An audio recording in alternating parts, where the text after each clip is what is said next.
Hola muchachos y muchachas. Bienvenidos a mi blog. So first thing I do when I start my Spanish is I look at the charts on Spotify for Colombia and Chile because Colombia, in my opinion, has the best music. So I look there, and then I'm going to Chile, so need to be updated on that. Here's Colombia. There's 5 new entries. Scroll down. See a new one.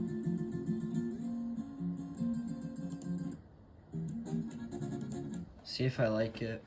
If I do, I'll add it to my playlist. If not, and then we'll go to Chile. Wow, K-pop is number 1, it seems.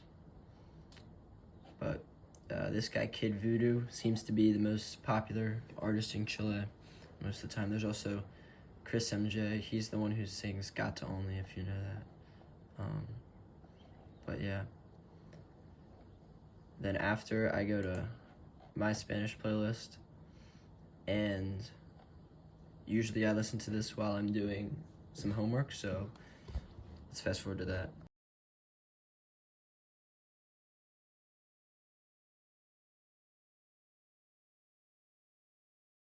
I really try to just get as much like exposure as I can to the language because I think that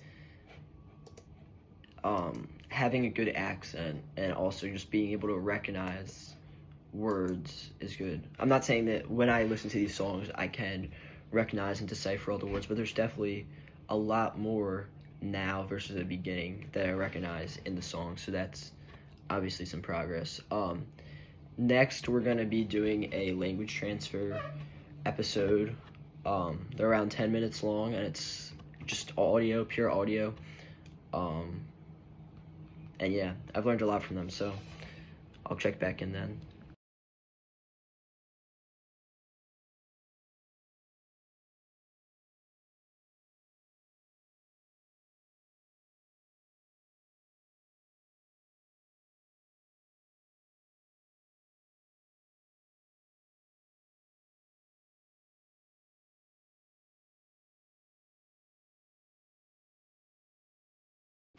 All right, so I just finished my language transfer lesson.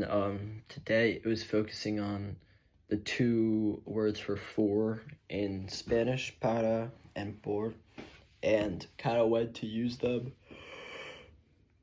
I think like the next 3 lessons or so are also about that, so it seems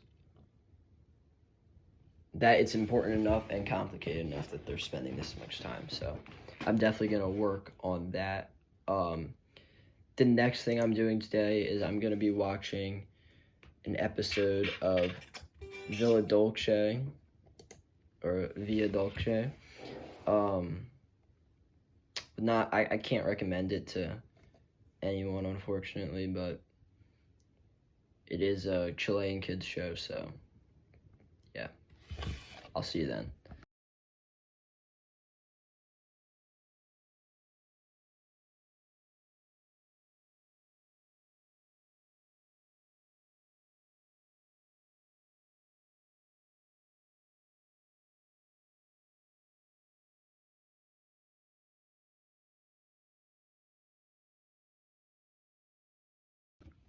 So I just finished watching the episode twice, once with Spanish subtitles and once without. And when there weren't Spanish subtitles, it was definitely a lot more difficult. Now, granted, they are talking like fast and at a normal speed. And when I first arrive in Chile, I think people will talk slower to me, or at least I hope.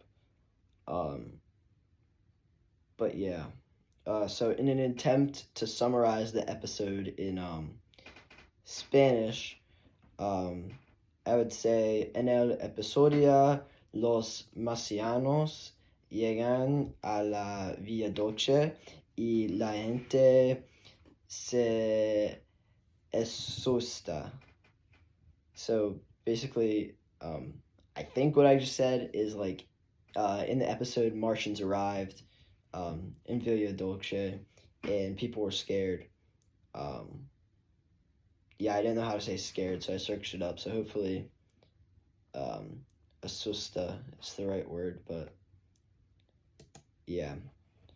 So now all I have to do left for the day is talk to a friend in Spanish. My friends aren't available today, so it won't be out with this blog, but yeah, I just have to do that, and then whenever I have like free time, like in the car, or basically anytime I would be scrolling on Instagram, I try to do Babbel then because I don't necessarily need volume to do it.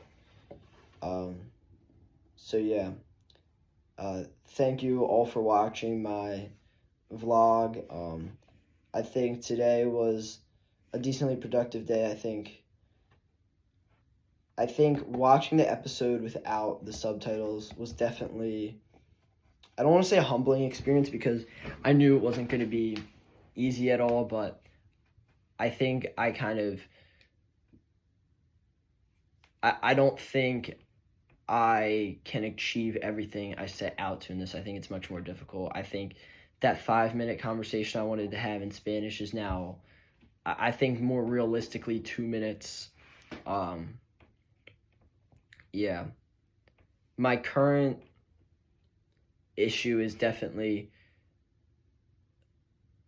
with Spanish. I can't talk like in English where I can just go, obviously.